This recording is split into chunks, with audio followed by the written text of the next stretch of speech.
마은혁 후보자와 비교했을 때 이완규 처장이 뭔가 부족한 게 뭐가 있느냐, 논란이 뭐가 있느냐 이런 얘기예요. 어떻게 들으셨어요? 자꾸 이제 국민의힘에서는 민주당의 주장에 대해서 이해를 잘 못하시는 것 같아요. 지금 이완규 법제처장이 클린하지 못하다. 지금 그런 얘기하는 게 아니에요. 윤석열 정부 실패한 이유 중에 하나가 뭡니까? 인사입니다. 윤석열 정부의 주요 요직에 검사 출신 얼마나 많았습니까? 근데 그 검사 출신들이 제대로 윤석열 대통령을 위해서 일을 했습니까? 제대로 조언을 했습니까?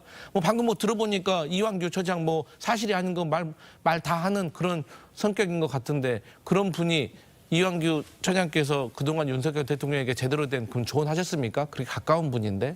그런데 저는 헌법재판관 후보자까지도 끝까지 검사 출신으로 지명을 했다는 것에 대해서 저는 국민의힘이 좀 견제에 나섰어야 되는 것이 아닌가?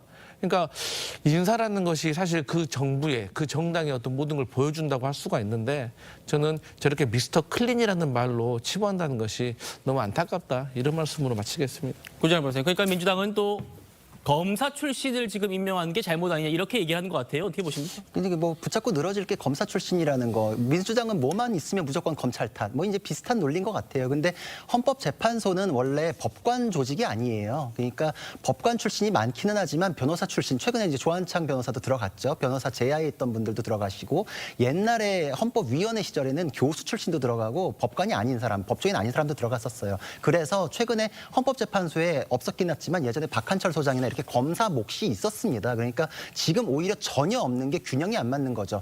우리 헌법재판소에서 다루는 사건이 민사 사건 이런 것만 하나요?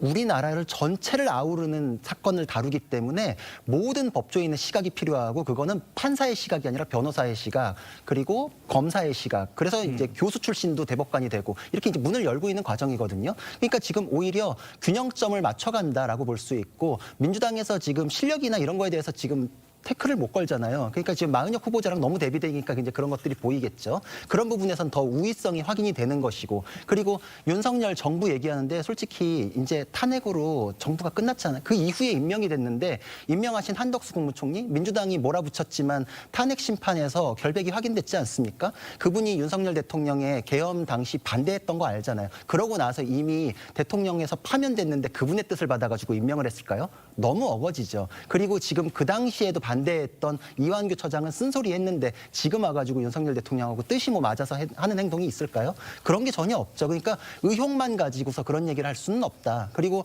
또 어떤 사건에 대해서 어떤 팩트를 가지고 얘기하는 것도 아니면서 고발돼 있으니까 지금 입건돼 있지 않습니까? 그거 가지고 나중에 문제 생기면 어떡합니까? 이걸 가지고 태클 거는데 그래서 뭐가 문제가 있다는 거죠? 팩트를 갖고 와야죠. 만약에 그런 논리라면은 지금 기소돼서 재판받고 있는 분 계시죠? 그분에 대해서 지금 나중에 벌어질 일에 대해서는 걱정 안 하시나요? 지금 고발만 가지고도 문제된다라는 논리면 정치인들 중에 지금 재판받는 분들은 다 어떤 직에서 내려와야 되지 않는가 이런 생각이 듭니다.